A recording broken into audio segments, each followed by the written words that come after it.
ಅಂತ ಈ ಕಾರ್ಯಕ್ರಮದ ಕೇಂದ್ರ ಬಿಂದು ಆಗಿರುವಂತ ಆದಿನಾರಾಯಣ ಅವರೇ, ಎಲ್ಲ ಹಿರಿಯ ಕಿರಿಯ ಕಾಂಗ್ರೆಸ್ ಮುಖಂಡರೇ, 4 ಪಂಚಾಯಿತಿಯ ಅಕ್ಕ ತಂಗಿರೆ, ಮಾಧ್ಯಮ ಮಿತ್ರರೇ, ಇಷ್ಟೊತ್ತು ನಮ್ಮ ನಾಯಕರು ಬಹಳಷ್ಟು ಜನ ಈ ಕಾರ್ಯಕ್ರಮದ ವಿವರಣೆಯನ್ನ ಕೊಟ್ಟರು. ಈಗ ಮೂಲ ಉದ್ದೇಶ ಏನು ಅಂದ್ರೆ, ಇದು ದೀರ್ಘ ಸುಮಂಗಲಿ ಭವ ಅನ್ನೋ ಒಂದು ಹೆಸರಿನಲ್ಲಿ ತಾಲೂಕಿನಾದ್ಯಂತ ಎಲ್ಲ ಹೆಣ್ಣು ಮಕ್ಕಳಿಗೂ ಕೂಡ ಅರಿಶಿನ ಕುಂಕುಮ ಕೊಡುವ ಭಾಗ್ಯವನ್ನ ಮಾಡಬೇಕು ಅಂತ ಹೇಳಿ ಎಲ್ಲ ನಾಯಕರು ಚಿಂತನೆ ಮಾಡ್ರು.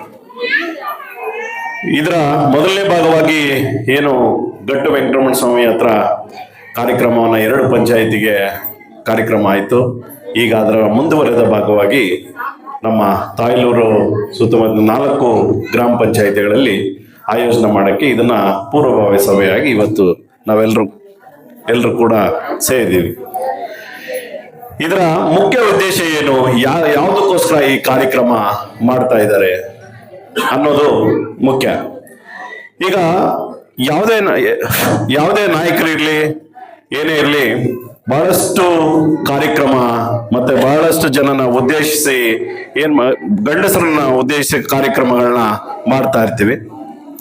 ಆದ್ರೆ ಆದಿನಾರಾಯಣವರ ಇನ್ನೊಂದು ರೀತಿಯ ಯೋಚನೆಯಲ್ಲಿ ನಾವು ಯಾವಾಗ್ಲೂ ಕೂಡ ಗಂಡು ಪ್ರಾತಿನಿಧ್ಯ ಅನ್ನ ಕೊಡ್ತಾ ಅವ್ರನ್ನ ಕರಿತಾ ಇದೀವಿ, ಮಾತಾಡ್ತಾ ಇದೀವಿ. ಆದ್ರೆ ಈ ಮುಳಬಾಗಿಲು ತಾಲೂಕಿನಲ್ಲಿ ಹೆಣ್ಣು ಮಕ್ಕಳು ಕೂಡ ಪ್ರಾತಿನಿಧ್ಯ ಕೊಟ್ಟು ಅವ್ರನ್ನು ಕೂಡ ಮುಂಚೂಣಿಗೆ ತರಬೇಕು. ಅವ್ರದ್ದು ಕೂಡ ಒಂದು ನಾವು ವುಮೆನ್ ಎಂಪವರ್ಮೆಂಟ್ ಅಥವಾ ಹೆಣ್ಣು ಮಕ್ಕಳ ಸಬಲೀಕರಣ ಅಂತ ಏನ್ ಹೇಳ್ತೀವಿ, ಆ ನಿಟ್ಟಿನಲ್ಲಿ ಕೆಲಸ ಮಾಡಬೇಕು ಅಂತ ಹೇಳ್ಬಿಟ್ಟು ಅವರು ಒಂದು ಕಾರ್ಯಕ್ರಮವನ್ನ ರೂಪಿಸ್ತಾರೆ. ಅದರ ಕಾರ್ಯಕ್ರಮದ ಭಾಗನೇ ಇವತ್ತೇನು ನಾವೆಲ್ಲರೂ ಕೂಡ ಸೇರಿದ್ದೀವಿ. ಇದು ದೀರ್ಘ ಸುಮಂಗಲಿ ಭವದ ಒಂದು ಅಪೂರ್ವಭಾವಿ ಸಭೆಯಾಗಿ ನಾವೆಲ್ಲರೂ ಕೂಡ ಸೇರಿದ್ದೀವಿ. ನೀವೆಲ್ಲರೂ ಕೂಡ ಯೋಚನೆ ಮಾಡ್ಬೇಕಾಗಿರೋದಿಷ್ಟೇ, ಬಹಳಷ್ಟು ಜನ ನಾಯಕರು ಮುಳಬಾಗಿಲು ತಾಲೂಕು ಬಂದ್ರು ಹೋಗ್ತಾ ಇದ್ದಾರೆ. ಆದ್ರೂ ಕೂಡ ಹೆಣ್ಣು ಮಕ್ಕಳನ್ನ ಗುರುತಿಸಿರೋ ಅಂತದ್ದು, ಹೆಣ್ಣು ಮಕ್ಕಳಿಗೋಸ್ಕರ ಕಾರ್ಯಕ್ರಮ ಮಾಡೋದು ಯಾರಾದ್ರೂ ಇದ್ದ, ಅದು ಮೊದಲು ನಮ್ಮ ಕೊತ್ತೂರು ಮಂಜಣ್ಣವರು ಮಡಿಲು ತುಂಬೋ ಕಾರ್ಯಕ್ರಮ ಅಂತ ಅವ್ರು ಮಾಡಿದ್ರು.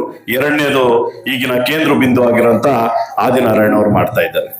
ನೀವೆಲ್ಲರೂ ಕೂಡ ಮುಂದಿನ ದಿನಗಳಲ್ಲಿ ಅವ್ರು ಏನು ಈ ಕಾರ್ಯಕ್ರಮಗಳನ್ನ ರೂಪಿಸ್ತಿದ್ರಿ, ಈ ಕಾರ್ಯಕ್ರಮಗಳನ್ನ ನೀವೆಲ್ಲರೂ ಕೂಡ ಫಲಾನುಭವಿಗಳಾಗ್ತಾ ಇದ್ರಿ, ನೀವೆಲ್ಲರೂ ಕೂಡ ಆಶೀರ್ವಾದನ ಪಡಿತಿದ್ರಿ.